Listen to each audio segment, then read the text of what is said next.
This is Sal Mora for CagePotato.com. We're here with John Jones, who will take on Vladimir Matyushenko at UFC on Versus 2, August 1st in San Diego. John, thanks for taking the time.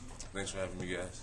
John, obviously Matyushenko is a very tough and dangerous veteran, but were you hoping to get a bigger name for your next fight or somebody higher up the ladder? Matyushenko is a really tough opponent, but he's really not a big name. So, in this fight, I feel as if I almost have a little more to lose than to gain. No one knows who he is really, but he's a tough guy. He's not someone to look past. I think he's a solid step sideways. I think he's just as good as Brandon Vera, just has a completely different tool set. But after this fight, I'm sure a bigger name will come. But don't get me wrong, I'm not looking past Vladimir.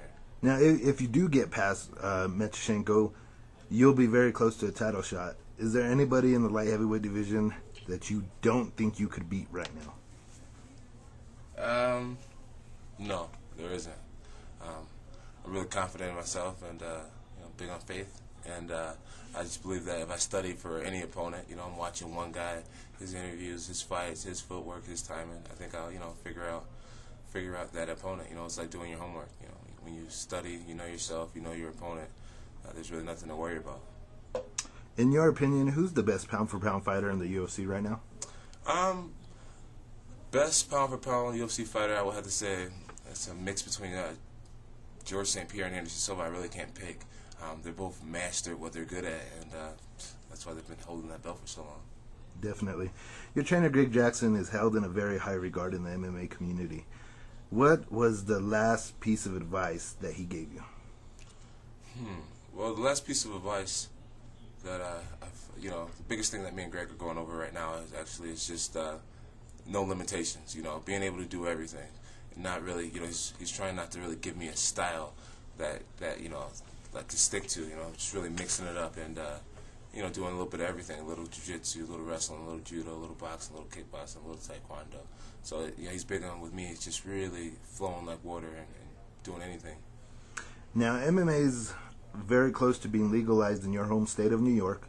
What would it mean to you to be able to compete in New York sometime in the future? Oh man, that would mean so much to me, competing in New York. I have a lot of friends back in my hometown, and I'm sure they would love to take a short drive to the city and fight in Madison Square Garden. So it will be a dream come true, and something that I believe in my heart will happen one day. I would love to fight for a title in Madison Square Garden, and hopefully it'll come true. Now, you're listed as having the longest reach of any fighter in the UFC. How does that help you in your daily life? In my daily life, I don't have to get up as much. I can just reach and grab a remote, or I'm always the one who has to turn the fan on because I'm the tallest or whatever.